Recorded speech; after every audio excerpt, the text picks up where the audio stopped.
दोस्तों, फिजिक्स कक्षा 12 के बाकी लेक्चर्स जो कि आपकी किताब से कंप्लीट किए गए हैं, उन सभी लेक्चर्स के आप लोग जो लिंक है उसको पाने के लिए डिस्क्रिप्शन बॉक्स में जाइए और वहां आप लोग चैप्टर वाइज लिंक को पाइए और वहां से क्लिक करके आप लोगों को जिस चैप्टर पर जाना है वहां जाकर आप लोग उस वीडियो को देख सकते हैं। धन्यवाद।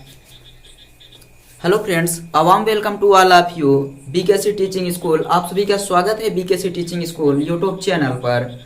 दोस्तों, जैसा कि आप सबको पता है, हम लोग जो क्लासेस चला रहे हैं उसमें क्लास 12th में हम लोग वैद्युत विभव पर चर्चा कर रहे थे।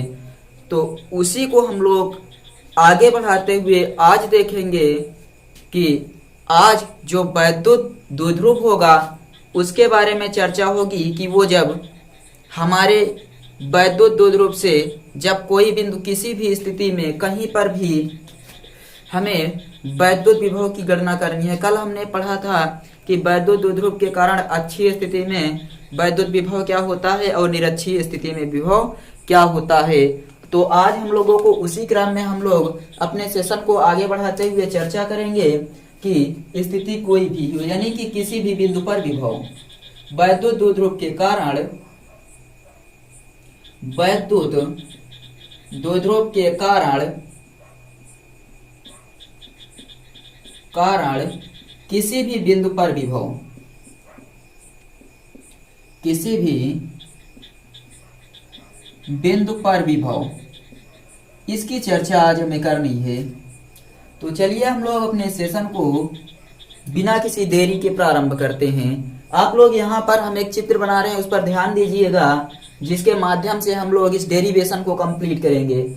हमें क्या करना है? वैद्युत द्विध्रुव के कारण किसी भी बिंदु पर विभव ज्ञात करना है। तो चलिए हम सबसे पहले मान लेते हैं कि हमारे पास एक वैद्युत द्विध्रुव है जो कि -q और +q आवेशों से मिलकर बना है। इस वैद्युत द्विध्रुव के बिंदु A पर -q आवेश है और बिंदु B पर +q आवेश है। और ये जो वैद्युत द्विध्रुव है, इसके बीच की जो संपूर्ण दूरी है वो 2l है, यानी कि हम लोग इसको दो भागों में बांट देते हैं। बीच से O और O से A तक की दूरी l और O से B तक की दूरी l, यानी A से लेकर B तक वैद्युत द्विध्रुव की जो दूरी है वो 2l है। और इस मध्य बिंदु O से हम लोग मानते हैं किसी भी बिंदु पर, किसी भी अक्ष पर, ना तो ये निरक्ष पर है और ना ही अक्ष पर है, किसी भी स्थिति में एक बिंदु हम मान लेते हैं कि r दूरी पर एक बिंदु P है, एक बिंदु P है। और इसी P पर हमें वैद्युत विभव की गणना करनी है। इसी P पर हमें क्या करना है? वैद्युत विभव की गणना करनी है। इतना काम हमें करना है। माना एक वैद्युत द्विध्रुव -q और +q आवेशों से मिलकर बना है, जिसके बीच की दूरी 2l है, तथा वैद्युत द्विध्रुव के मध्य बिंदु O से r दूरी पर एक बिंदु P है। इस O से कितनी दूरी पर? तो इस बिंदु O से r दूरी पर एक बिंदु P है, जहां पर उत्पन्न वैद्युत विभव की गणना करनी है। इतना आप लोग लिखेंगे। तो सबसे पहले आप लोगों को क्या लिखना होगा? माना एक वैद्युत द्विध्रुव -q और +q आवेशों से मिलकर बना है। यहाँ पर आप लोग साथ में वैसे लिख लीजिए, बोल रहे हैं माना +q और -q से मिलकर एक वैद्युत द्विध्रुव बना है, जिसके बीच की लंबाई, बीच की दूरी, मतलब आवेशों के बीच की दूरी 2l है। और वैद्युत द्विध्रुव के मध्य बिंदु O से r दूरी पर एक बिंदु P है, जहां पर उत्पन्न वैद्युत विभव की गणना करनी है। उसके बाद आप लोग ध्यान दीजिएगा यहाँ पर कि जब हमें इस बिंदु P पर वैद्युत विभव की गणना करनी है, तो हम लोगों को बताइए इसके मध्य बिंदु से बिंदु P तक की दूरी से कोई मतलब है? इससे हमें कोई मतलब नहीं है। हमें चाहिए आवेशों से बिंदु P तक के बीच की दूरी। तो हम लोग क्या करेंगे? इस बिंदु P को एक बार A से मिलाएंगे, बिंदु P को A से मिला दीजिए। और साथ ही साथ जब हमने बिंदु P को A से मिला दिया और साथ में जो बिंदु P है उसको हम लोग B से भी मिला देंगे।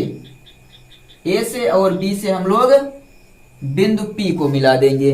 अब आप लोग एक चीज और ध्यान दीजिएगा, हम इस ओपी को पीछे की तरफ आगे बढ़ाते हैं, इधर पीछे की तरफ बढ़ाते हैं और इसको बढ़ाकर हम लोग अब क्या काम करेंगे, देखिए इस बी से ओपी पर लंब डालेंगे। बी से क्या करेंगे, ओपी पर लंब डालेंगे तथा ए से ओपी पर लंब डालेंगे। ए से ओपी पर लंब डालेंगे। इस चीज को आप लोग ध्यान दीजिएगा कि हम लोग इस लाइन ओपी को बढ़ाकर एक बार ए से इस ओपी पर लंब डालते हैं तो इसको मान लेते हैं कि ये है अपना यम और इसको मान लेते हैं कि ये है अपना यन। यहां ध्यान दीजिएगा तो ये कोण बन रहा है 90 डिग्री का, 90 डिग्री का कोण बन रहा है और इस प्रकार कुछ लंब डालिए कि यहां पर लगे हमें कि हाँ 90 डिग्री का कोण प्राप्त हुआ है। तो ये हो गया यम और ये हो गया यन। अब ध्यान दीजिएगा, आप लोगों को यहाँ पर देखने पर मिलेगा कि हमें एक त्रिभुज यहाँ प्राप्त हुआ है और दूसरा त्रिभुज यहाँ पर। अब हमें क्या करना है, हमें तो निकालना है कि प्लस क्यू से लेकर पी तक के बीच की दूरी क्या है। तो आप लोग यहाँ ध्यान दीजिएगा और आप लोगों को इतना पता है कि ये जो दूरी है ये पी और यन, पी एन बराबर पी बी के है। क्यों? क्योंकि यहाँ पर जो वैद्युत द्विध्रुव है वो बहुत छोटा है, मतलब वैद्युत द्विध्रुव जब छोटा है तो ये लंबाई अल्प है तो ये कोण भी क्या होगा, अल्प होगा। इसलिए हम लोग मानते हैं कि ये जो बीपी है ये किसके बराबर है, एन पी के बराबर है। बीपी बराबर एन पी या पी एन। और आप लोग एक चीज ध्यान दीजिएगा, बीपी बराबर पी एन या एन पी है और ये भी आप लोग लिख सकते हैं बीपी बराबर एन पी को क्या लिखा जा सकता है, तो ओपी माइनस ओ एन लिखा जाएगा, ओपी माइनस ओ एन। देखिए ये पूरा है ओपी और ओपी में से ओ एन घटा देंगे तो हमें ये प्राप्त हो जाएगा जो कि इसके बराबर है। ये हो गया। अब आप लोग यहाँ ध्यान दीजिएगा, ये एक समकोण त्रिभुज है, किस प्रकार से बना है, तो कुछ इस प्रकार से इसका निर्माण किया गया है, जहां पर ये एन पॉइंट है और ये ऊपर वाला बी है, ये ओ है। तो आप लोगों को देखने पर मिलेगा इसके सामने की भुजाकर्ण है और यहाँ पर ये लंब है। लंब क्या है, B N, B N, B N और उसके बाद आधार। तो आप लोग यहाँ पर ये त्रिभुज देख पा रहे होंगे जहां पर हमें क्या दिखाई दे रहा है कि ये जो समकोण त्रिभुज है यहाँ पर एन है, बी एन लंब है, इसमें बी ओ कर्ण है और एन ओ क्या है, आधार है। तो उसी बेस पर हम लोग यहाँ से निकालेंगे कॉस थीटा। इस त्रिभुज से जब हम लोग कॉस थीटा ज्ञात करेंगे तो कॉस थीटा बराबर क्या होता है, आधार बटे कर्ण, यानी कि O N by O B, O N by O B. और आप लोगों को पता है कि the value of O B is equal to L, means cos theta is equal to O N upon L और यहां से यहां मल्टीप्लाई कर देंगे तो हमें प्राप्त हो जाएगा O N is equal to L cos theta. और इसी को हम लोग यहाँ पर पुट कर देंगे और ओपी की वैल्यू कितना है, ओपी की वैल्यू है आर और ये हो गया L cos theta, L cos theta. ये आ गया अपना बीपी बराबर। और हमें इसी चीज की जरूरत थी कि हमें बीपी पता करना था कि बीपी बराबर क्या होगा। बीपी बराबर क्या होगा, तो बीपी बराबर होगा R minus L cos theta. I think आप लोग इसको अच्छे से समझ गए होंगे कि कहां से आया यहाँ पर R minus L cos theta. तो बताइए क्या आप सबको ये समझ में आ गया है। देखिए हमको इस लंबाई की आवश्यकता है और हमें ये लंबाई ज्ञात है पूरी, और हम जानते हैं कि यदि यहाँ पर कोण छोटा हो तो जो यहाँ पर BP is equal to P N हो जाएगा। और हमें ओपी पता है, ओ एन हमें क्या करेंगे हम लोग, हमें ये वाली लाइन ज्ञात करनी है, इस लंबाई को ओ एन को हमें ज्ञात करना है। तो हम लोग क्या करेंगे, ओपी माइनस ओ एन कर देंगे तो हमें ज्ञात हो जाएगा ये बीपी, और उसी पर हम लोगों ने वैल्यू रखकर ये मान ज्ञात कर दिया। अब हम लोग क्या करेंगे, इस वाले त्रिभुज में, नीचे वाले त्रिभुज में आ जाते हैं। आइए इस त्रिभुज को देखते हैं। और आप लोग उससे पहले यहाँ ध्यान दीजिएगा कि ये जो लाइन है एपी है ये इसके बराबर है। यहाँ है एपी बराबर एमपी। एपी बराबर क्या है? एमपी है। और आप लोग यहाँ ध्यान दीजिएगा तो हमें एपी बराबर प्राप्त हो जाएगा, एमपी बराबर क्या हो जाएगा? OP plus OM. OP plus OM होगा या नहीं? और ओपी की वैल्यू जो दी गई है हमें, ओपी की वैल्यू आर है, ये प्लस लगाएंगे, ओएम हमें ज्ञात करना है। तो आप लोग यहां से जब कॉस थीटा ज्ञात करेंगे तो कॉस थीटा बराबर क्या हो जाता है? आधार यानी कि ओएम बाई कर्ण यानी कि एओ। और उसके बाद यहां से cos theta is equal to OM by L होगा और ओएम बराबर यल कॉस थीटा प्राप्त हो जाएगा। तो यहाँ पर हम लोग रख देंगे यल कॉस थीटा और ये है एपी। दोनों लंबाइयां हमें ज्ञात हो गया और इन्हीं दोनों को हमें क्या करना था? फाइंड करना था। अब हम लोग जब इसको और इसको फाइंड कर चुके हैं, मतलब एपी और बीपी को फाइंड कर चुके हैं और यही हमें चाहिए क्योंकि आवेशों से बिंदु पी तक की दूरी हमें चाहिए होती है। तो सबसे पहले हम लोग देखते हैं प्लस क्यू के कारण बिंदु पी पर विभव। लिखेंगे प्लस क्यू के कारण बिंदु पी पर विभव। प्लस क्यू के कारण बिंदु पी पर विभव, ये क्या हो जाएगा? तो ये हो जाएगा V1 is equal to 1/4 pi epsilon naught के, और ये प्लस क्यू है इसलिए क्यू अपान यहां पर क्या हो जाएगा? बीपी।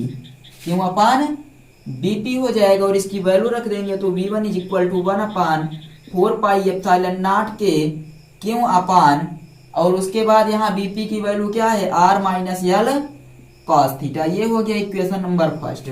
दूसरा देखिए माइनस क्यू के कारण विभव, माइनस क्यू के कारण बिंदु पी पर विभव, बिंदु पी पर विभव क्या होगा? तो V2 is equal to 1/4 pi epsilon naught के माइनस क्यू अपान ये है एपी। एपी लंबाई चाहिए होती है तो V2 is equal to 1/4 pi epsilon naught के, इसको इधर गुणा करेंगे ये माइनस हो जाएगा, Q upon R plus L cos theta. यहां से AP is equal to R plus L cos theta. ये हो गया इक्वेशन नंबर सेकेंड। अब हमें क्या करना है? हमें फाइंड करना है परिणामी विभव। परिणामी विभव, परिणामी विभव क्या होता है?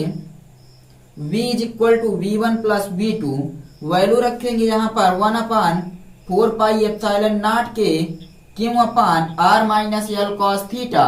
ये किसकी वैल्यू है? V1 की वैल्यू है, प्लस V2 की वैल्यू क्या है? 1/4 पाई एप्सिलॉन नॉट के, और उसके बाद यहाँ पर Q upon R plus L cos theta. लेकिन उसके पहले यहाँ पर क्या लगा है? माइनस, तो इसलिए ये माइनस प्लस का गुणा होकर क्या बन जाएगा? माइनस। अब आप लोग यहाँ पर कॉमन देखेंगे क्या मिल रहा है, तो हमें क्यू दोनों तरफ मिलेगा, अपान 4 पाई एप्सिलॉन नॉट के मिलेगा। अपना बच रहा है 1/r minus L cos theta, और इधर बच रहा है minus 1/r plus L cos theta. अब इसका इसमें मल्टीप्लाई करेंगे। आप लोग बताइए कि आप लोगों को नीचे दिखाई दे रहा है?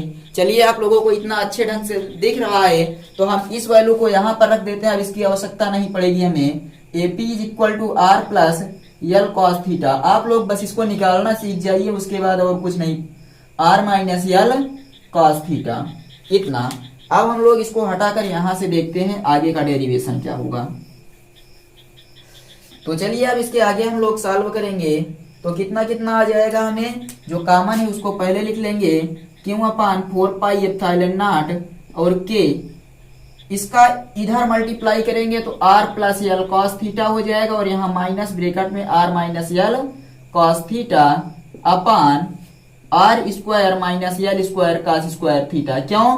क्योंकि a माइनस बी और a प्लस बी का गुणा तो a square minus B square, Q upon 4 pi epsilon naught के, और यहाँ क्या हो जाएगा? R plus L cos theta minus R plus L cos theta, इसका इसमें गुणा हुआ, और अपान ये हो गया R square minus L square cos square theta. एक बार और सॉल्व करते हैं, Q upon 4 pi epsilon naught के, और उसके बाद ये r से r कैंसिल हो गया, L cos theta 2l cos theta upon R square minus L square cos square theta. इतना आ गया। और उसके बाद अब हम क्या करेंगे, इसका इसमें मल्टीप्लाई करेंगे तो हमें प्राप्त हो जाएगा 1/4 पाई एप्सिलॉन नॉट के, और ये हो जाएगा 2 QL cos theta upon R square minus L square cos square theta. यहाँ ध्यान दीजिए, अब हम लोग जानते हैं चूंकि 2QL is equal to P होता है यदि, और साथ ही साथ यदि जो यहाँ पर R की वैल्यू है वो ग्रेटर है L से, या फिर L is less than R, यानी कि जो L है वो R से बहुत छोटा है, तो L स्क्वायर बहुत छोटा होगा किससे, R स्क्वायर से। इसलिए हम लोग क्या मानेंगे, माना L square cos square theta लगभग 0 के बराबर है, तो हम लोग इसको 0 मानकर यहाँ छोड़ देंगे, तो हमें जो वैल्यू प्राप्त हो जाएगी वो क्या हो जाएगी, वो हो जाएगी 1/4 पाई एप्सिलॉन नॉट के, और उसके बाद 2QL is equal to P cos theta upon R square into लगाकर यहाँ पर हमें परिणामी विभव V बराबर प्राप्त हो गया 1/4 पाई। परिणामी विभव कितना प्राप्त हुआ, तो परिणामी विभव जो हमें प्राप्त हुआ है वो है V is equal to 1/4 pi epsilon naught के और P cos theta upon R square volt. ये हो गया इसका फार्मूला। कैसे हमने किया, तो एक बार ध्यान दीजिएगा, आप सभी लोग ध्यान से समझने की कोशिश कीजिए कि कैसे कैसे किया गया है। हम लोगों ने माना कि कोई वैद्युत द्विध्रुव है जो -q और +q आवेशों से मिलकर बना है तथा जिसके बीच की दूरी 2L है, और एक ऐसे माध्यम में रखा गया है जिसका परावैद्युतांक k है। वैद्युत द्विध्रुव के मध्य बिंदु O से किसी भी स्थिति में, यानी किसी भी बिंदु पर एक बिंदु किसी भी स्थिति में, अच्छी स्थिति या निरक्षी स्थिति, उस दोनों से हटकर कहीं पर भी एक बिंदु P है और उसी P पर हमें वैद्युत विभव की गणना करनी है। इसके लिए हमने माना कि हम लोग P को B से और P को A से मिला देते हैं। P को B और P को A से मिलाने के बाद हम लोग इन दोनों की लंबाइयां ज्ञात करते हैं। क्योंकि हमें ये पता है ये लंबाई R के बराबर है, और हमको पता है कि यदि कोण छोटा हो तो OP is equal to PN, मतलब कि दोनों लंबाइयां बराबर होती हैं। तो हम लोग क्या करेंगे, इसकी सहायता से इसको ज्ञात करेंगे, यानी कि BP इज इक्वल टू हम लोग कर देंगे OP माइनस ON, और ON की वैल्यू cos थीटा से ज्ञात किए तो हमें प्राप्त हो गया AP बराबर R plus L cos theta और BP बराबर R minus L cos theta. दोनों वैल्यू प्राप्त होने के बाद हमने क्या किया, एक बार +q के कारण बिंदु P पर विभव और दूसरी बार -q के कारण बिंदु P पर विभव, दोनों विभव ज्ञात करने के बाद हम लोगों ने परिणामी विभव ज्ञात कर दिया, और सॉल्व करने के बाद मैथ के नियमों से हमें प्राप्त हुआ V equal to 1/4 pi epsilon naught के P cos theta upon R square volt. जल्दी से इसको नोट कीजिए और उसके बाद हम लोग चलते हैं आगे। तो आई थिंक आप सबको ये अच्छे से समझ में आ गया होगा कि किस प्रकार से ये सॉल्व किया गया, और उसके बाद यहाँ पर जो दिया गया है ये सब हम लोग कैसे यहाँ पर इस नियम को लगा दिए हैं। तो जल्दी से नोट कीजिए या फिर स्क्रीनशॉट ले लीजिए। तो हम लोग चर्चा करते हैं अब इसके आगे, और देखते हैं कि इसके आगे हमें अब क्या पढ़ना है।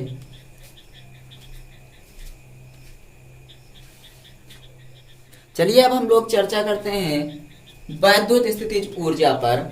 वैद्युत स्थितिज ऊर्जा क्या होती है, तो हम लोग इस पर अब चर्चा करेंगे कि ये जो वैद्युत स्थितिज ऊर्जा है वो दो बिंदु आवेशों को क्या करेंगे, हम लोग अनंत से, दो बिंदु आवेशों को अनंत से एक दूसरे के समीप लाकर जो निकाय की रचना की जाती है, मतलब कि दो बिंदु आवेश हैं अनंत दूरी पर रखे गए हैं, उन दोनों को एक दूसरे के समीप लाकर निकाय बनाने में जो कार्य करना पड़ता है अथवा जो ऊर्जा व्यय होती है उसी को हम लोग बोलते हैं यहाँ पर वैद्युत स्थितिज ऊर्जा। इसकी परिभाषा लिखेंगे, दो बिंदु आवेशों को अनंत से वैद्युत क्षेत्र के समीप या एक दूसरे के भीतर लाकर, दो बिंदु आवेशों को, दो बिंदु आवेशों को अनंत से कहां पर लाएंगे, एक दूसरे के समीप लाकर, अनंत से एक दूसरे के समीप लाकर, एक दूसरे के समीप लाकर एक निकाय बनाने में, एक दूसरे के समीप लाकर हम लोग क्या करेंगे, निकाय को बनाएंगे। तो निकाय को बनाने में, निकाय को बनाने में जो कार्य किया जाता है, जो कार्य किया जाता है अथवा जो ऊर्जा व्यय होती है, अथवा जो ऊर्जा व्यय होती है, ऊर्जा व्यय होती है, उसे ही हम लोग वैद्युत स्थितिज ऊर्जा कहते हैं। यानी कि दो बिंदु आवेशों को अनंत से एक दूसरे के समीप लाकर निकाय बनाने में जो कार्य किया जाता है अथवा जो ऊर्जा व्यय होती है उसे हम लोग वैद्युत स्थितिज ऊर्जा कहते हैं, या वही उस निकाय की वैद्युत स्थितिज ऊर्जा कहलाती है, वही उस निकाय की वैद्युत स्थितिज ऊर्जा कहलाती है, वैद्युत स्थितिज ऊर्जा कहलाती है। समझिए कैसे। मान लीजिए हमारे पास दो आवेश Q1 और Q2 हैं, एक दूसरे से अनंत दूरी पर रखे गए हैं, और हमें क्या करना है, तो दोनों को एक दूसरे से R दूरी पर लाकर एक निकाय बनाना है, और इसको ये जो निकाय बनाना है, इस निकाय को बनाने में हमारे द्वारा जो कार्य किया जाएगा अथवा जो ऊर्जा व्यय होगी वही कहलाएगी उस निकाय की वैद्युत स्थितिज ऊर्जा। तो हम लोग क्या मानेंगे, माना दो आवेश Q1 और Q2 एक दूसरे से अनंत दूरी पर रखे गए हैं। लिखिए आप लोग, माना दो आवेश Q1 व Q2, माना दो आवेश Q1 व Q2 एक दूसरे से कहां पर रखे गए हैं, अनंत दूरी पर रखे गए हैं, अनंत दूरी पर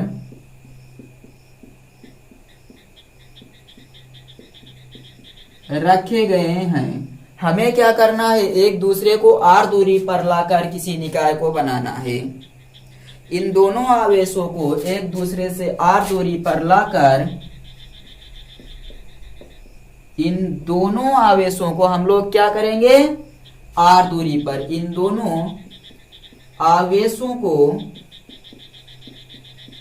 एक दूसरे से R दूरी पर लाकर निकाय की रचना करनी है। एक दूसरे से R दूरी पर लाकर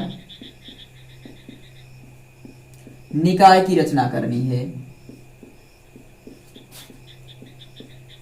रचना करनी है।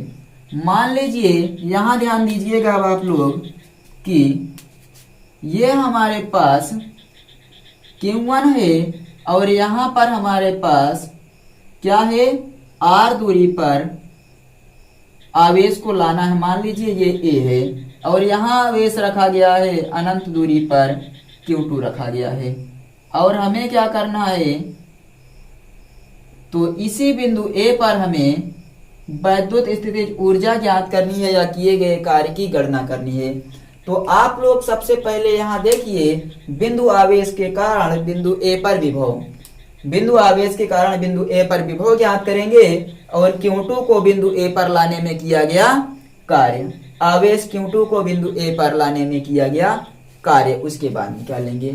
मतलब Q1 आवेश को बिंदु A पर, Q1 आवेश के कारण बिंदु A पर विभव, Q1 आवेश के कारण बिंदु A पर विभव। आप लोग इस चित्र को समझ पा रहे हैं कि नहीं।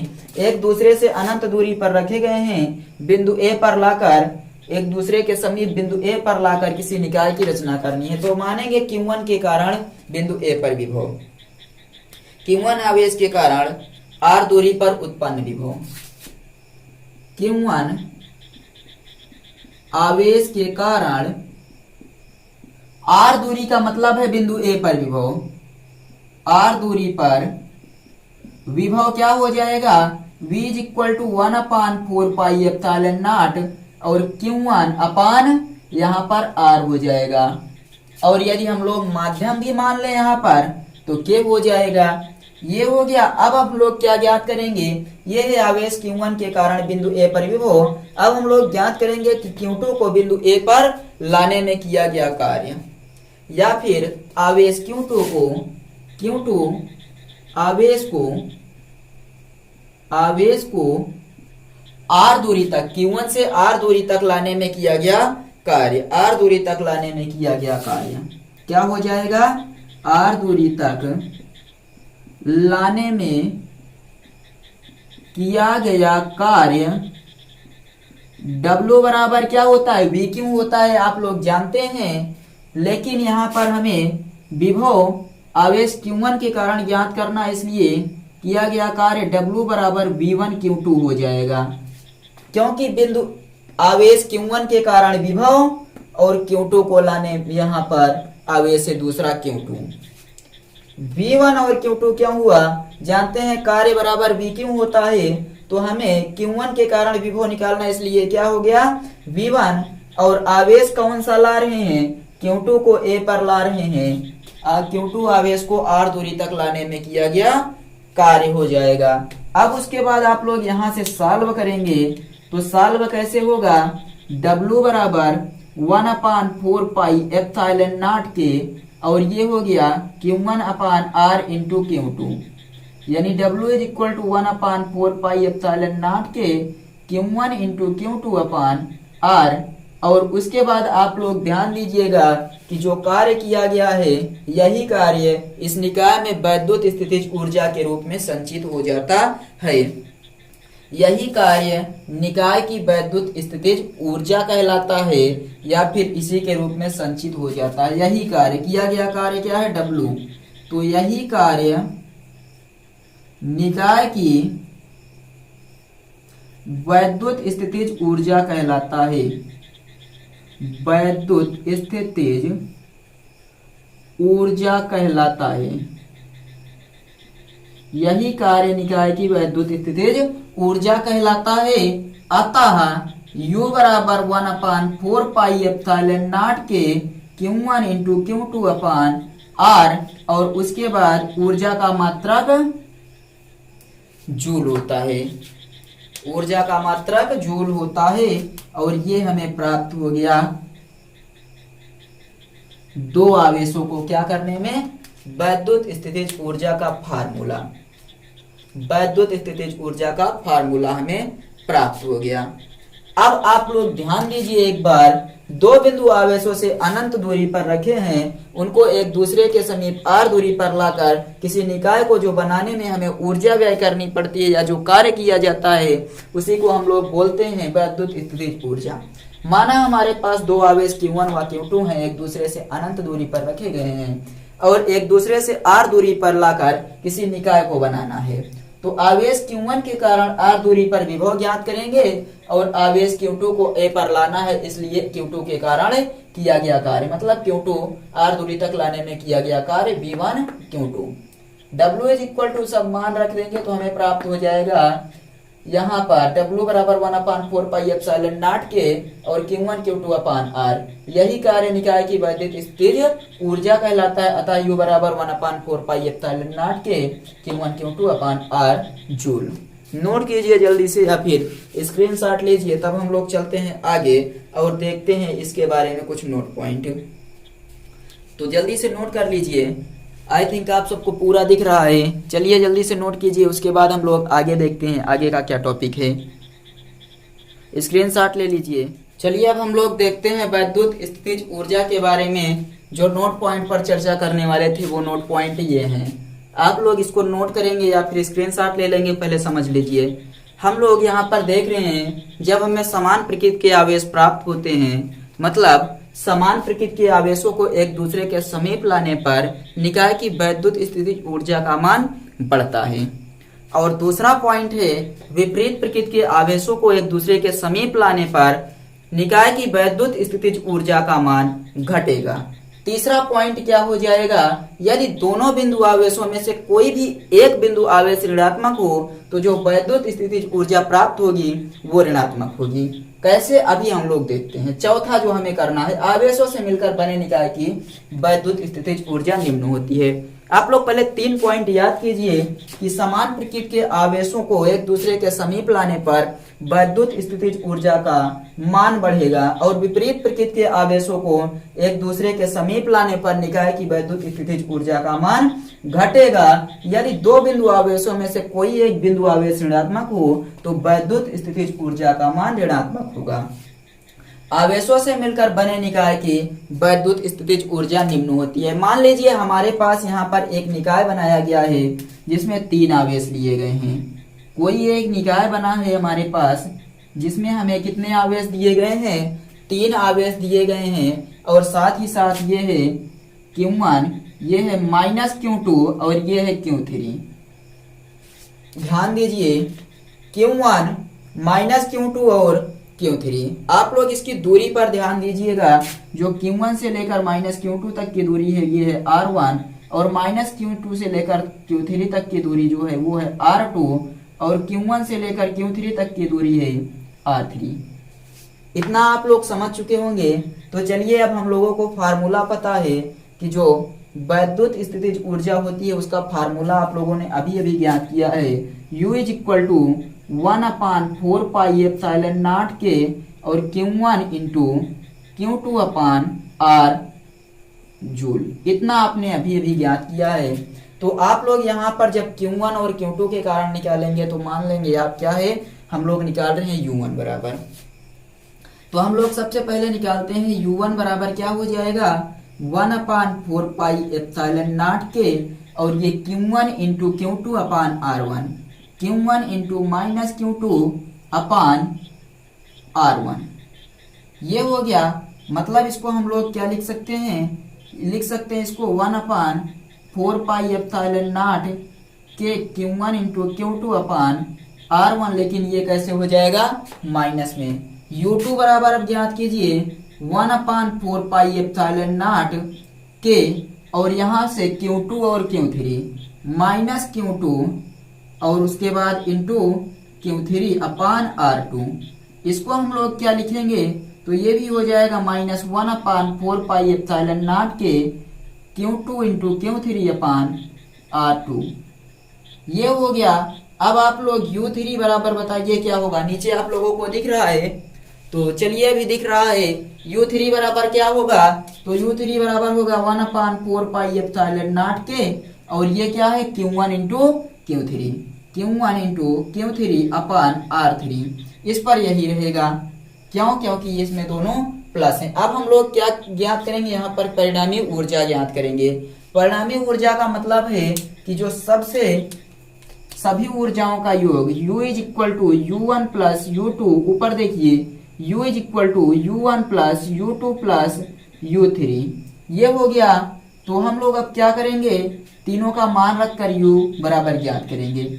U बराबर क्या हो जाएगा, यहाँ से देखिए आप लोग क्या कॉमन ले लेंगे, 1/4πε0 के 1/4πε0 के सभी में है, तो इसको कॉमन ले लीजिए 1/4πε0 के, ये कॉमन हो गया। अब यहाँ क्या बच रहा है, तो ये माइनस बच रहा है और Q1 × Q2/R1 और ये पुनः दूसरे में माइनस बच रहा है Q2 × Q3/R2 और लास्ट में प्लस बच रहा है Q1 × Q3/R3। ये हो गया इसका फार्मूला।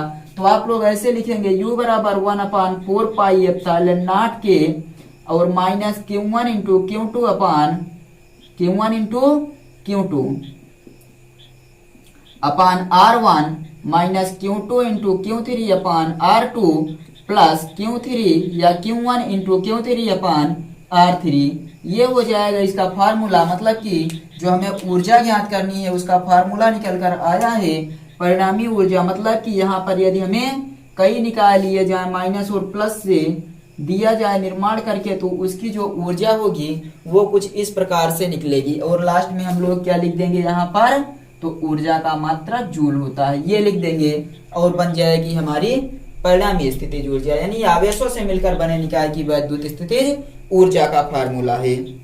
आप लोग इसको नोट कर लीजिए जल्दी से और उसके बाद हम लोग आगे चलते हैं और देखते हैं कि वैद्युत द्विध्रुव की स्थितिज ऊर्जा किस प्रकार से ज्ञात की जाती है। इसको नोट कर लीजिए। तो हम लोग चलते हैं और देखते हैं कि वैद्युत द्विध्रुव की स्थितिज ऊर्जा किस प्रकार से ज्ञात करेंगे। जल्दी से नोट कीजिए। या फिर स्क्रीनशॉट ले लीजिए। अब हम लोग आगे चलते हैं और देखते हैं कि किस प्रकार से हमें वैद्युत द्विध्रुव की स्थितिज ऊर्जा ज्ञात करनी है। तो चलिए अब हम लोग देखते हैं वैद्युत द्विध्रुव की स्थितिज ऊर्जा क्या होती है। वैद्युत क्षेत्र में रखे गए वैद्युत द्विध्रुव की स्थितिज ऊर्जा मतलब कि वैद्युत क्षेत्र के भीतर हम लोग क्या करेंगे, अनंत से किसी वैद्युत द्विध्रुव को लेकर आएंगे तो उसी वैद्युत द्विध्रुव की स्थितिज ऊर्जा हमें ज्ञात करनी है। हम लोग लिखेंगे किसी वैद्युत द्विध्रुव को अनंत से वैद्युत क्षेत्र के भीतर किसी भी बिंदु तक लाने में किया गया नेट कार्य वैद्युत द्विध्रुव की स्थितिज ऊर्जा कहलाती है। मतलब जो वैद्युत द्विध्रुव है उसको हम लोग अनंत से वैद्युत क्षेत्र के भीतर किसी भी बिंदु में लाएंगे। मतलब किसी भी बिंदु पर जब लाएंगे तो वहां पर वैद्युत क्षेत्र की तीव्रता भी कार्य करेगी। तो इस प्रकार हम लोग यहाँ पर वैद्युत द्विध्रुव की स्थितिज ऊर्जा बराबर माइनस क्यू पर बल गुणे चली गई अतिरिक्त दूरी। माइनस क्यू पर बल क्या हो जाएगा, तो इसको हम लोग लिखते हैं यू नॉट बराबर माइनस क्यू आवेश पर बल क्या हो जाएगा, माइनस क्यू ई हो जाएगा, माइनस क्यू ई हो जाएगा। और उसके बाद फिर यहाँ पर चली गई अतिरिक्त दूरी क्या है, मतलब कि जो हमें यहाँ पर द्विध्रुव है उसकी लंबाई जो होती है वही चली गई अतिरिक्त दूरी होती है। तो ये हो जाएगा 2l। और आप लोगों को पता है u naught is equal to minus 2ql into E. Minus चूंकि 2ql is equal to P होता है इसलिए u naught is equal to minus P E हो जाएगा। u naught is equal to minus P E. U naught is equal to minus P E कहां से आया, आप लोगों को समझ में आया, जूल। मात्रा क्या है, जूल। ये क्या है, वैद्युत क्षेत्र की तीव्रता इस पर कार्य कर रही है इसलिए इस पर जो बल लग रहा है F बराबर माइनस क्यू ई हो जाएगा और ये अतिरिक्त दूरी 2l है। आप लोगों को पता है 2ql is equal to P होती है इसलिए यहाँ पर जो हमें वैद्युत स्थितिज ऊर्जा प्राप्त हुई है वैद्युत द्विध्रुव के कारण वो क्या है, हमें यहाँ प्राप्त की गई माइनस पीई जूल। यदि वैद्युत द्विध्रुव को अब आगे देखिए, यदि वैद्युत द्विध्रुव जो है वैद्युत क्षेत्र की तीव्रता के क्या करेंगे, समांतर ना होकर हम लोग उस तीव्रता से थीटा कोण, तीव्रता की जो दिशा है उससे थीटा कोण बनाएगा तब हमें जो वैद्युत स्थितिज ऊर्जा प्राप्त होगी उसके बारे में। तो हम लोग यहाँ पर लिखेंगे यदि वैद्युत द्विध्रुव को वैद्युत क्षेत्र की तीव्रता से, यदि वैद्युत द्विध्रुव को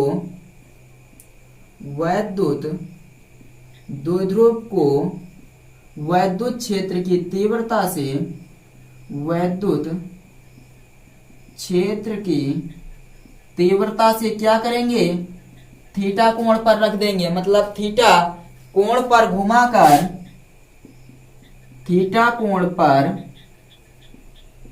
घुमाकर वैद्युत स्थितिज ऊर्जा ज्ञात की जाए। यदि वैद्युत द्विध्रुव को वैद्युत क्षेत्र की तीव्रता से थीटा कोण घुमाकर वैद्युत क्षेत्र के भीतर लाएं तो वैद्युत क्षेत्र के भीतर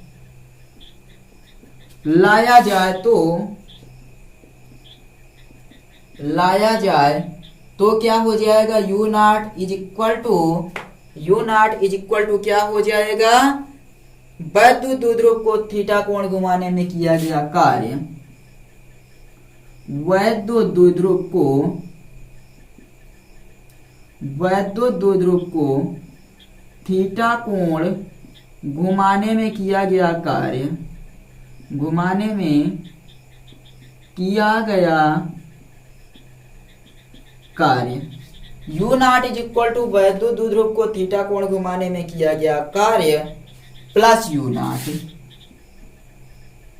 मतलब यहां पर क्या हो जाएगा, जो ये u का मान है वो u नॉट बराबर क्या हो जाएगा, वैद्युत द्विध्रुव को थीटा कोण घुमाने में किया गया कार्य और plus u naught. u theta बराबर क्या होगा, ये थीटा है, ध्यान दीजिएगा क्योंकि हम लोग थीटा कोण घुमा रहे हैं इसलिए u थीटा बराबर वैद्युत द्विध्रुव को थीटा कोण घुमाने में किया गया कार्य प्लस u नॉट। तो कितना कार्य किया जा रहा है, Pe कार्य किया जा रहा है Pe 1 माइनस कॉस थीटा और ये प्लस u नॉट।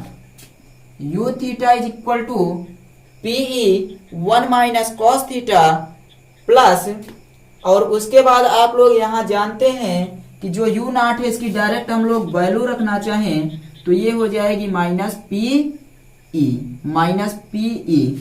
मान रखिए u theta is equal to P E minus P E cos theta minus P E से प्लस पीई कट गया, u theta is equal to minus P E cos theta, u theta is equal to minus P E cos theta हमें प्राप्त हो गया, u theta is equal to minus P E cos theta joule. क्यों, कब? जब हम लोग वैद्युत द्विध्रुव को थीटा कोण पर घुमाकर वैद्युत क्षेत्र के भीतर लाएंगे तब u थीटा बराबर minus P E cos theta joule हो जाएगा। अब यहाँ पर इतना समझने के बाद चलिए हम लोग यहाँ स्थितियां देख लेते हैं कि जब हम लोग थीटा को 0 अंश रखते हैं तो क्या होता है। जब हम लोग when theta is equal to 0 degree, ध्यान दीजिएगा यहाँ पर लिख रहे हैं when theta is equal to 0 degree, when theta is equal to 0 degree, तब हमें क्या फार्मूला प्राप्त होगा, u0 बराबर माइनस पीई और उसके बाद ये cos 0 अंश, cos 0 अंश का मान कितना होता है आप लोग बताइए। cos 0 अंश का मान कितना होता है, तो 1 होता है, इसलिए क्या हो जाएगा u0 बराबर माइनस पीई। चूंकि cos 0 अंश बराबर 1 होता है इसलिए u0 इज इक्वल टू हमें क्या प्राप्त हो जाएगा, minus P E joule, minus P E joule. तो हम लोग इसको क्या बोलेंगे, स्थायी संतुलन की अवस्था, वैद्युत द्विध्रुव के स्थायी संतुलन की अवस्था, वैद्युत द्विध्रुव के स्थायी संतुलन की अवस्था, अस्थायी संतुलन की अवस्था है ये। दूसरा देखिए, जब हम लोग लेते हैं theta is equal to 90 degree, when theta is equal to 90 degree and when theta is equal to 180 degree, then यहाँ पर u90 is equal to minus P E cos 90 degree, और चूंकि cos 90 degree is equal to 0 इसलिए u90 is equal to 0 हो जाएगा, u90 is equal to 0। क्यों? क्योंकि यहाँ जैसे ही 0 हुआ इसमें गुणा कर देंगे तो u90 भी क्या हो जाएगा, 0। इस स्थिति में वैद्युत द्विध्रुव द्वारा कोई कार्य नहीं होगा, इसको हमें लिखना है, इस स्थिति में कोई कार्य नहीं होगा। क्या लिखेंगे, इस स्थिति में कोई कार्य नहीं होगा, कोई कार्य नहीं होगा। और हम लोग अब u 180 देख लेते हैं, u 180 बराबर माइनस पीई कॉस 180 अंश, इसका मान होता है -1, चूंकि कॉस 180 अंश इज इक्वल टू -1 इसलिए u 180 अंश is equal to minus P E into -1 हो जाएगा, तो u 180 अंश बराबर पीई हो जाएगा, u 180 बराबर पीई जूल, और इसे हम लोग बोलते हैं अस्थायी संतुलन की अवस्था, वैद्युत द्विध्रुव के अस्थायी संतुलन की अवस्था, वैद्युत द्विध्रुव के अस्थायी संतुलन की अवस्था, अस्थायी संतुलन की अवस्था बोला जाता है। ये हो गया वैद्युत द्विध्रुव के अस्थायी संतुलन की अवस्था। ये 3 स्थितियां हैं जब हमें क्या प्राप्त होगा, एक बार प्लस में प्राप्त होगा, एक बार माइनस में प्राप्त होगा और एक बार 0 हो जाएगा। जब थीटा इज इक्वल टू 0 तब वैद्युत द्विध्रुव जो होगा स्थायी संतुलन की अवस्था में होगा, जब थीटा 90 अंश तब कोई कार्य नहीं होगा, और जब थीटा 180 अंश तो ये अस्थायी संतुलन की अवस्था है। इसको जल्दी से नोट कीजिए और उसके बाद फिर हम लोग क्या करेंगे, आगे चलते हैं। और एक टॉपिक बचा है विभव प्रवणता, उसके बारे में चर्चा कर लेते हैं कि विभव प्रवणता क्या है और वैद्युत क्षेत्र की तीव्रता तथा विभव प्रवणता में क्या संबंध होता है, यानी कि इन दोनों के बीच संबंध देखेंगे। जल्दी से इसको नोट कीजिए और स्क्रीनशॉट लीजिए, तब हम लोग चलते हैं और देखते हैं कि विभव प्रवणता क्या होता है और साथ ही साथ वैद्युत क्षेत्र की तीव्रता और विभव प्रवणता में संबंध क्या होता है। जल्दी से नोट कीजिए या फिर स्क्रीनशॉट ले लीजिए। आई थिंक आप सबको अच्छे से समझ में आ गया होगा। तो हम लोग अब चलते हैं आगे और देखते हैं अगला टॉपिक। चलिए हम लोग देखते हैं विभव प्रवणता क्या होती है। विभव प्रवणता होती है कि किसी बिंदु आवेश से दूरी में परिवर्तन के साथ विभव में परिवर्तन की दर को विभव प्रवणता कहते हैं। दूरी में परिवर्तन के साथ या दूरी के साथ विभव में परिवर्तन की दर को हम लोग विभव प्रवणता कहते हैं। यह एक सदिश राशि है जिसकी दिशा सदैव आवेश से बाहर की ओर होती है। विभव प्रवणता बराबर minus delta V upon delta x volt meter. यहाँ माइनस चिन्ह यह प्रदर्शित कर रहा है कि यहाँ पर जो है माइनस चिन्ह क्या प्रदर्शित करता है, तो आप लोग लिखेंगे माइनस चिन्ह से यह स्पष्ट होता है कि बिंदु आवेश से दूरी बढ़ने के साथ विभव का मान घटता है। जैसे जैसे हम लोग दूरी बढ़ाएंगे वैसे वैसे विभव का मान घटेगा। माइनस चिन्ह यह स्पष्ट करता है कि दूरी बढ़ने के साथ, बिंदु आवेश से दूरी बढ़ने के साथ विभव का मान घटता है, वैद्युत विभव का मान घटता है। यही लिखना है कि माइनस चिन्ह यह स्पष्ट करता है या माइनस चिन्ह से यह स्पष्ट होता है कि बिंदु आवेश से दूरी बढ़ने के साथ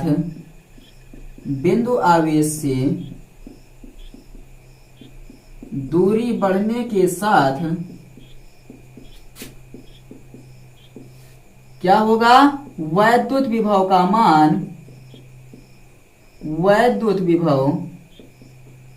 मान घटता है। माइनस चिन्ह यह प्रदर्शित करता है कि बिंदु आवेश से दूरी बढ़ने के साथ वैद्युत विभव का मान घटता है और बिंदु आवेश से दूरी में परिवर्तन के साथ विभव में परिवर्तन की दर को विभव प्रवणता कहते हैं। अब हम लोग यहाँ पर देखेंगे वैद्युत क्षेत्र की तीव्रता तथा विभव प्रवणता में संबंध। हेडिंग लगाइए आप लोग, वैद्युत क्षेत्र की तीव्रता तथा विभव प्रवणता में संबंध। वैद्युत क्षेत्र की तीव्रता तथा विभव प्रवणता में संबंध।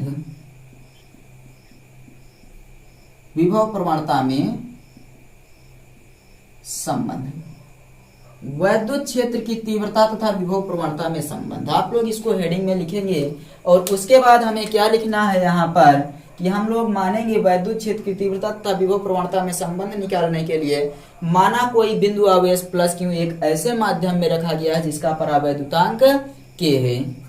माना कोई बिंदु आवेश, आप लोग लिखिए साथ में, माना कोई बिंदु आवेश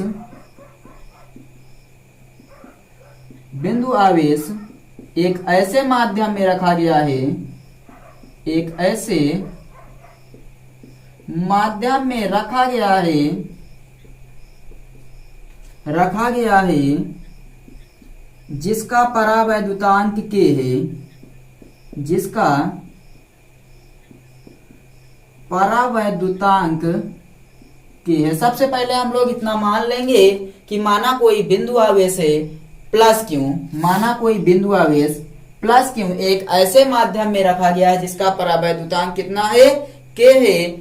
बिंदु आवेश से r दूरी पर या बिंदु आवेश से, आज मान लीजिए बिंदु आवेश से x दूरी पर एक बिंदु A है, एक बिंदु A तथा x प्लस dx दूरी पर, x प्लस dx दूरी पर एक बिंदु B है। माना कोई बिंदु आवेश है, यहां देखिए हम लोग चित्र बना रहे हैं, कोई बिंदु आवेश प्लस क्यू है, यहां पर प्लस क्यू है और इससे r दूरी पर एक बिंदु ए है, इससे x दूरी पर एक बिंदु ए है तथा इससे dx दूरी पर x प्लस dx दूरी पर एक बिंदु b है। तो ये पूरी दूरी क्या हो गई, x प्लस dx हो गई या नहीं, a से b तक, मतलब कि इसको हम लोग कुछ भी मान सकते हैं, प्लस क्यू से लेकर b तक की दूरी x plus dx, plus Q से लेकर a तक की दूरी x, इतना हुआ। बिंदु आवेश से x दूरी पर एक बिंदु a तथा x प्लस dx दूरी पर एक बिंदु b है। इतना आप लोगों ने लिख लिया। तो उसके आगे अब यहां पर आप लोग लिखेंगे, यदि बिंदु B पर वैद्युत क्षेत्र की तीव्रता E, यदि बिंदु B पर वैद्युत क्षेत्र की तीव्रता क्या है, E, तथा परीक्षण आवेश Q नॉट, तथा परीक्षण आवेश Q नॉट, तथा परीक्षण आवेश Q नॉट हो तो क्या हुआ, यहां पर बिंदु B पर वैद्युत क्षेत्र की तीव्रता E तथा परीक्षण आवेश Q नॉट हो तो परीक्षण आवेश पर लगने वाला बल, परीक्षण आवेश पर लगने वाला बल F बराबर क्या हो जाएगा, वैद्युत क्षेत्र की तीव्रता E है, परीक्षण आवेश Q नॉट है, तो हमें F बराबर प्राप्त हो जाएगा Q नॉट इंटू E प्राप्त हो जाएगा, Q not into E, F बराबर Q नॉट इंटू E। बिंदु P पर लगने वाला जो वहां बिंदु B है उस पर वैद्युत क्षेत्र की तीव्रता E और Q आवेश, Q नॉट परीक्षण आवेश के कारण इस परीक्षण आवेश पर जो लगने वाला बल है वो है F बराबर Q नॉट इंटू E। इतना हो गया। यदि परीक्षण आवेश को हम लोग B से A तक लाते हैं, B से A तक लाते हैं अल्प दूरी dx तक, तो यहाँ पर जो किया गया कार्य होगा वो क्या हो जाएगा, F dx, क्या हो जाएगा, F dx। चूंकि वैद्युत क्षेत्र की तीव्रता इधर है और यहाँ पर प्लस क्यू है, यहाँ रिपल्सन होगा और हम लोग ला रहे हैं इसलिए बल जो होगा वो ऋणात्मक प्राप्त होगा। समझ रहे हैं आप लोग। पहले के वीडियो में यदि आप लोगों ने नहीं देखा है तो आई बटन पर लिंक है, आप लोग जाकर वहां से देख लीजिएगा। बल इस तरफ कार्य कर रहा है लेकिन हमें लाना है इधर A तक, तो हम लोग कार्य अपने आप से कर रहे हैं, इसलिए कार्य जो होगा, जो हमें बल लगाना पड़ेगा वो अपने आप से लगाएंगे, और जब हम बल लगाएंगे तो इसके विरुद्ध कार्य होगा, इस बल के विरुद्ध, इसके कारण लगने वाले बल के विरुद्ध, इसलिए बल का मान ऋणात्मक हो जाएगा। तो हम लोग क्या लिखेंगे, बिंदु B को बिंदु A तक लाने में, बिंदु B को यदि परीक्षण आवेश को, यदि जो परीक्षण आवेश है, परीक्षण आवेश को B से कहां तक, A तक लाने में क्या किया जाए, हम लोग लाने में किया गया कार्य कितना कर देते हैं, लाने में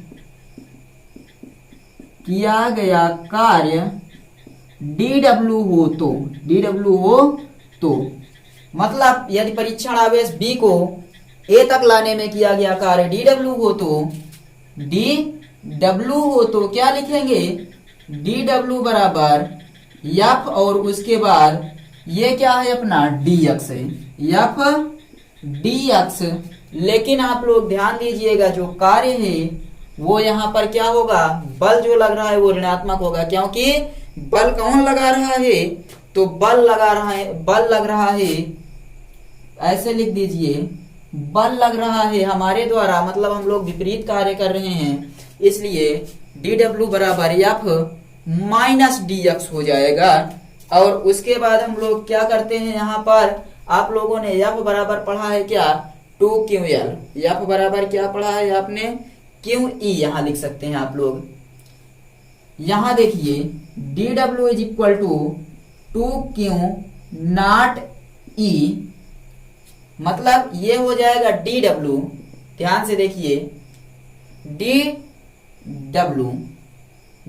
बराबर हमें क्या प्राप्त हो जाएगा, Q not E minus Q not E dx, minus Q not E dx। अब इसको इधर भेज दीजिए, dw अपान dx बराबर माइनस Q नॉट E।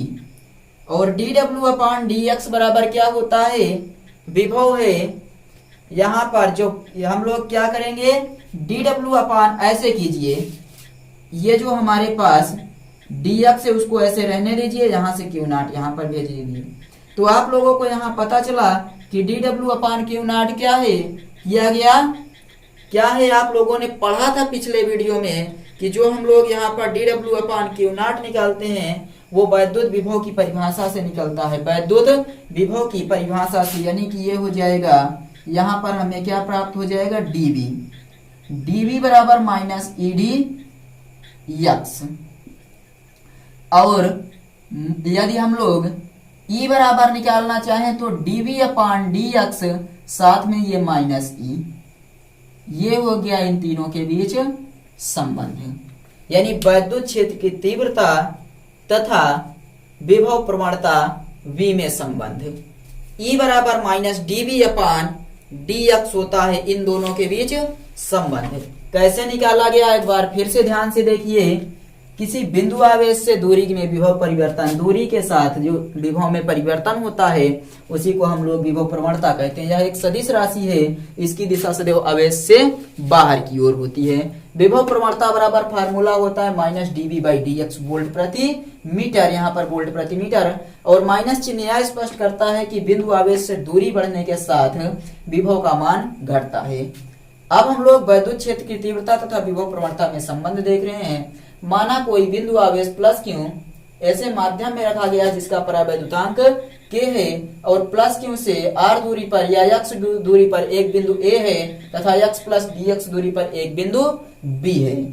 इतना लिखने के बाद हम लोगों ने माना कि बिंदु B पर वैद्युत क्षेत्र की तीव्रता E तथा साथ ही साथ इस पर परीक्षण आवेश कौन सा रखा गया है, Q नॉट है, परीक्षण आवेश Q नॉट रखा गया है। और अब हम लोग देखेंगे बिंदु P पर जो परीक्षण आवेश है उस पर लगने वाला बल F बराबर Q नॉट इंटू वैद्युत क्षेत्र की तीव्रता जो है इधर की ओर कार्य कर रही है तो E हो जाएगा। और परीक्षण आवेश को B से A तक लाने में किया गया कार्य dW हो तो आप लोग जानते हैं F इंटू dx हो जाएगा।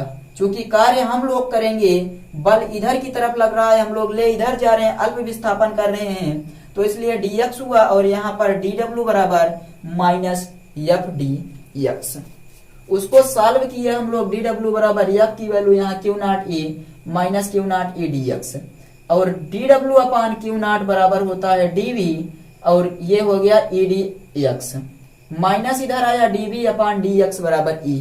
ये हो गया अपना वैद्युत क्षेत्र की तीव्रता और विभव प्रवणता में संबंध। जल्दी से आप लोग नोट कर लीजिए, उसके बाद बताइए कि आप लोगों के ये समझ में आ गया कि नहीं। जल्दी से नोट कीजिए। उसके बाद हम लोग अब चलते हैं और अपने अगले टॉपिक पर देखते हैं। एक टॉपिक छूटा हुआ है बीच में जिसका नाम है समविभव पृष्ठ, उसी पर हम लोग चर्चा कर लेते हैं और उसके बाद हम लोग इस चैप्टर को क्लोज कर देंगे। मतलब ये चैप्टर जो है अपना वैद्युत विभव वाला पार्ट खत्म हो जाएगा और बचेगा धारिता तथा संधारित्र। जल्दी से इसको स्क्रीनशॉट लीजिए, हम लोग आगे बढ़ते हैं। अब चलिए अब हम लोग इस पर भी चर्चा कर लेते हैं, समविभव पृष्ठ क्या होता है। तो एक समान वैद्युत क्षेत्र में खींचा गया ऐसा पृष्ठ जिसके प्रत्येक बिंदु पर विभव का मान समान होता है समविभव पृष्ठ कहा जाता है। एक समान वैद्युत क्षेत्र में खींचा गया वह पृष्ठ जिसके प्रत्येक बिंदु पर विभव का मान समान होता है समविभव पृष्ठ कहलाता है। इसकी विशेषताएं क्या होती हैं, विशेषताओं पर चर्चा कर लेते हैं। तो नोट पॉइंट में हम लोग क्या लिखेंगे, नोट पॉइंट में लिखेंगे नंबर 1 कि समविभव पृष्ठ के प्रत्येक बिंदु पर विभव का मान समान होता है। पहला पॉइंट यही लिखेंगे कि समविभव पृष्ठ के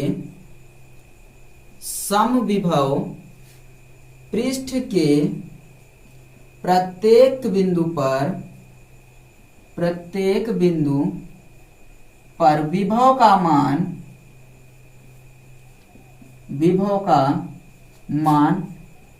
समान होता है।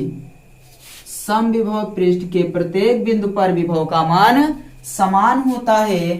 दूसरा पॉइंट क्या है, दूसरा पॉइंट है कि ये जो समविभव पृष्ठ होता है इसके मतलब जो वैद्युत बल रेखाएं होती हैं वो समविभव पृष्ठ के लंबवत निकलती हैं। दूसरे पॉइंट में हमें यही लिखना है वैद्युत बल रेखाएं सदैव वैद्युत बल रेखाएं सदैव समविभव पृष्ठ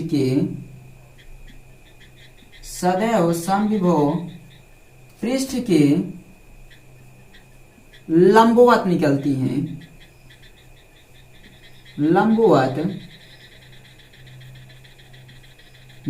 हैं। समविभव पृष्ठ के प्रत्येक बिंदु पर विभव का मान समान होता है। वैद्युत बल रेखाएं सदैव समविभव पृष्ठ के लंबवत निकलती हैं।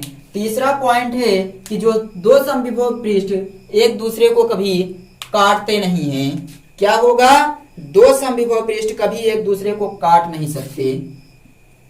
दो समविभव पृष्ठ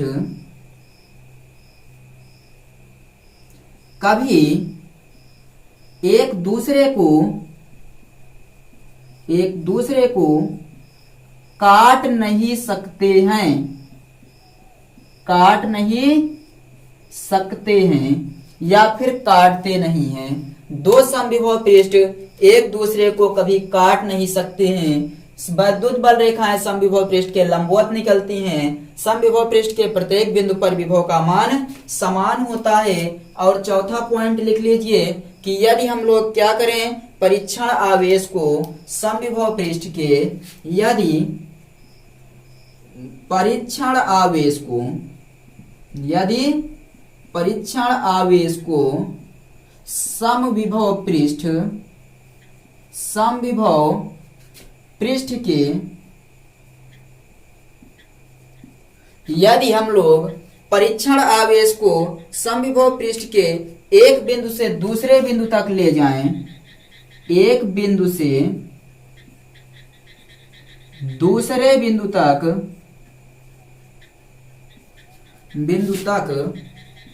ले जाएं, तो किया गया नेट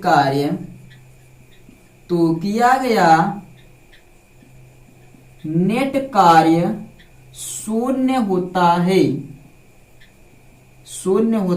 है। यदि परीक्षण आवेश को समविभव पृष्ठ के एक बिंदु से दूसरे बिंदु तक ले जाएं, तो किया गया नेट कार्य शून्य होता है। मतलब VA माइनस VB बराबर W/Q0, ये हो जाएगा 0। W/Q0 ये cancel, W is equal to 0 हो जाएगा। और 0 भी किस चीज में? तो यहाँ पर जो कार्य का मात्रक होता है वो जूल, मतलब कि किया गया नेट कार्य शून्य होता है। बस इतना ही। अब इसके बाद हम लोगों को ये जो दो पार्ट है, इस दो पार्ट में हमने फिजिक्स का तीसरा लेसन कंप्लीट कर लिया, वैद्युत विभव। अब इसका जो अगला टॉपिक है धारिता तथा संधारित्र, इस पर चर्चा बीके सर जी कर रहे हैं और उस चैप्टर को संधारित्र नाम से करके कंप्लीट कर रहे हैं। तो आप लोग उस वीडियो को जरूर देखिए, क्योंकि ये चैप्टर पीछे छूटा हुआ था, इसलिए इस चैप्टर को भी हम लोग कंप्लीट कर लिए। अब हमें क्या करना है? तो अब हम लोग क्या करेंगे, या तो इस पर न्यूमेरिकल लगाएंगे या फिर अगला चैप्टर आएगा। और आप लोगों को यहाँ पर बता दे रहे हैं कि जब आप लोग यहाँ डिस्क्रिप्शन बॉक्स में जाएंगे तो आप लोगों को मिल जाएगा सभी चैप्टर के, जितने भी चैप्टर कराए गए हैं उन सभी लेसन्स के आपको यहाँ पर मिलने वाला है लिंक, जिससे आप लोग हर चैप्टर को आसानी से तैयार कर पाएं। चलिए मिलते हैं अब किसी अगले वीडियो में एक नए चैप्टर के साथ। तब तक आप लोग इसको अच्छे से पढ़ते रहिए और अच्छे से अच्छे ढंग से अपनी तैयारी को मजबूत करते रहिए और बोर्ड में अच्छे मार्क लाइए। चलिए मिलेंगे किसी अगले वीडियो में, तब तक के लिए बाय।